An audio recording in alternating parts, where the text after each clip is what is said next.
વધુ સમાચારમાં વાત કરીએ તો નર્મદા નિગમ દ્વારા સિંચાઈ માટે બનાવવામાં આવેલ કેનાલ ઓવરફ્લો થતા કેનાલના પાણી ખેડૂતોના ખેતરમાં ફરી વળ્યા છે.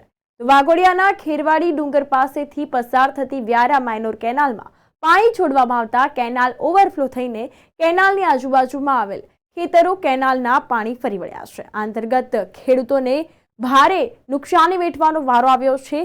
વ્યારા માઇનોર કેનાલમાં લીલ તેમજ જાડી ઝાંખરાને લઈને કેનાલના પાણી આગળ જવાને બદલે ઓવરફ્લો થઈ ગયા છે.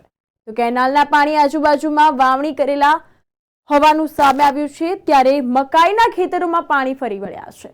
તો ખેડૂતોને ભારે નુકસાની વેઠવાનો વારો આવ્યો છે. નર્મદા નિગમ દ્વારા સિંચાઈ માટે પાણી છોડતા પહેલા કેનાલમાં સાફ સફાઈ તેમજ રિપેરિંગ કામ યોગ્ય સમય ન કરતા આ પ્રકારની સમસ્યા જે છે તે ઊભી થઈ છે, તેનું નુકસાન ખેડૂતોને ભોગવવાનો વારો આવ્યો છે.